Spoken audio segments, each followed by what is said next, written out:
कुछ लोग अकेलेपन में साथ के लिए तो कुछ लोग सोशल स्टेटस के लिए कुछ ऐसे कुत्ते पाल लेते हैं जो दूसरों के साथ साथ उनके खुद की जान के दुश्मन बन जाते हैं। ये कुत्ते आसपास के रहने वालों के लिए डॉग बाइट के डर की दहशत पैदा कर देते हैं। कभी ये कुत्ते शोर और गंदगी का कारण भी बन जाते हैं। इसी के बाद शुरू होता है कुत्तों के खिलाफ खड़े होने वाले लोग और उनके लिए लड़ने वाले लोगों के बीच का विवाद। इतना ही नहीं, इसमें नगर निगम की भूमिका को लेकर भी लगातार सवाल उठते रहे हैं। ऐसा देखा गया है कि कुत्तों के खिलाफ अत्याचार, कुत्तों को खिलाने और देखभाल करने वालों के खिलाफ और शहरी नागरिकों के बीच के विवाद की घटनाएं दिन प्रतिदिन बढ़ती जा रही हैं।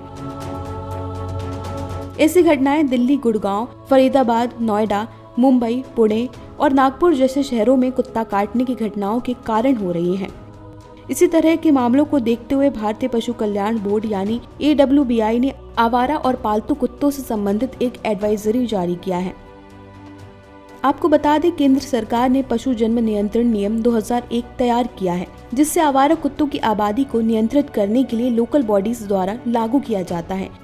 नियमों का मुख्य केंद्र बिंदु आवारा कुत्तों में रेबीज रोधी टीकाकरण और उनकी जनसंख्या स्थिर करने के साधन के रूप में आवारा कुत्तों को नपुंसक बनाना है।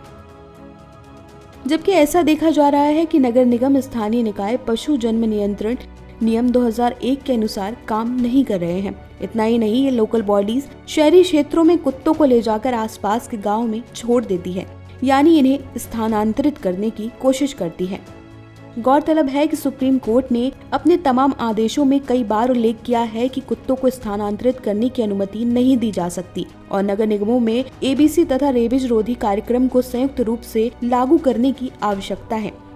RWA उन क्षेत्रों में कुत्तों को खिलाने या खिलाने का स्थल प्रदान करने से भी मना नहीं कर सकता जहां ये कुत्ते निवास कर रहे हैं। पशुओं की देखभाल करने या खिलाने वाले इन जानवरों को अपनी ओर से करुणा के साथ खिला या देखभाल कर रहे हैं। ध्यान दीजिएगा, संविधान के भाग 4 का, जो कि मूल कर्तव्यों के संबंध में है, इसके तहत देश के नागरिकों को अनुच्छेद 51A के अंतर्गत ऐसा करने की अनुमति दी गई है।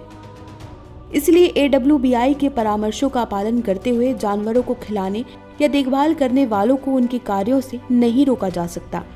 AWBI ने सभी RWA और भारत के नागरिकों से अनुरोध किया है कि वे कुत्तों को खिलाने या देखभाल करने वालों के खिलाफ किसी भी प्रकार की प्रतिकूल कार्यवाही ना करें और कुत्तों को जहर देने या अन्य अत्याचार का सहारा ना लें, क्योंकि ये देश के कानून के खिलाफ है। अब चलते चलते आपको भारतीय पशु कल्याण बोर्ड के बारे में भी बता देते हैं। AWBI पशु क्रूरता निवारण अधिनियम 1960 के अंतर्गत स्थापित की गई एक सांविधिक निकाय है। ये केंद्र सरकार और राज्य सरकार को पशुओं के मामले में सलाह देने वाली एक निकाय है और ये PCA अधिनियम 1960 तथा इस अधिनियम के अंतर्गत बनाए गए नियमों के कार्यान्वयन संबंधित मामलों को भी देखता है।